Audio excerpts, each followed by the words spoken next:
Hello guys! Welcome back to my YouTube channel!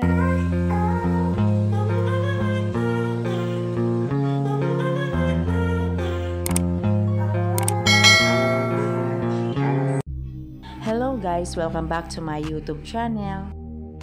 Team standings update tayo guys. Nasa unahan ngayon ang Chocomucho. Mapangalawa ang Petrogas at nasa ikatlo naman ang Cool Smashers. Pero ang pinaka-aabangan ng lahat, sagupaan ng Chocomucho at Creamline. Ngayong April 18 na at 6 PM. Kaya isave mo na ang date para hindi ka mahuli sa ganap sa laban nila. Magtutuos na ang dalawang magaling at malakas na koponan. Kahit nasa iisang company sila, kailangan pa rin nilang maglaban hanggang sa championship. Noong nakaraang ng PBL, nag-champion nga ang Creamline. Gustong-gusto din manalo ng Chocomucho ngunit nagtagumpay pa rin ang Creamline. Kaya ngayon, 2024 ay inaasam ng Chocomucho na makuha nila ang championship. Iilan na lang ang games at malapit na itong matapos, kaya nalalapit na rin ang finals. Maraming fans ang na-excite sa pagharap ng dalawang koponan. Marami namang magagaling na team, pero ang dalawang ito ang pinakaabangan ng lahat. Nangangamba nga ang Creamline dahil 2 beses na sila natalo, kaya ngayon pinaiigtingan nila ang kanilang training. Sa kabila ng maraming bumabatikos sa kanila, lalo na kay Kyle Negrito. Kaya si Alyssa Valdez, todo ang pag-alalay niya kay Kyle. Mahaba naman ang pasensya nito at sinusuportahan niya ang kanyang ka-team. Hindi madaling maging setter, lalo na sa iyo nakasalalay ang magandang set para maibigay nila ang magandang puntos.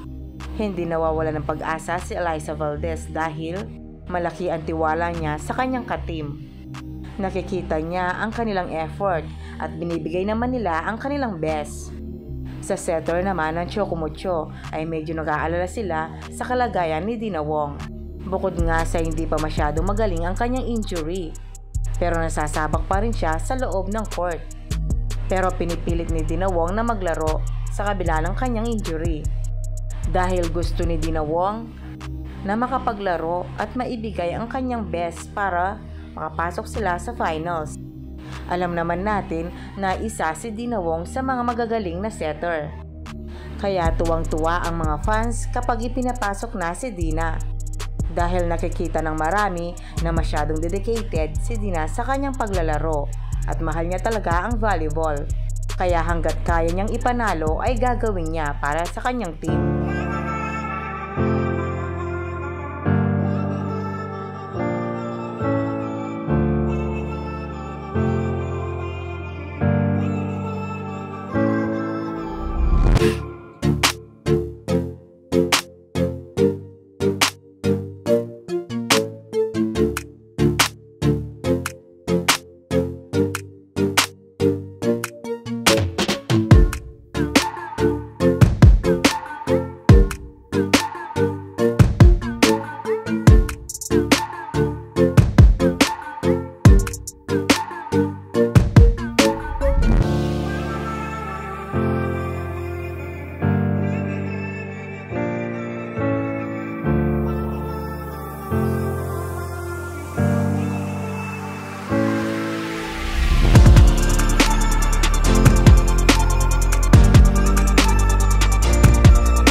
So, ayun na nga guys. Kung nagustuhan mo ang video nito, huwag mo naman sanang kalimutang mag-like at mag-subscribe. At pakipindutin mo na din ang notification bell para lagi kang updated sa aking mga videos. Thank you! Bye!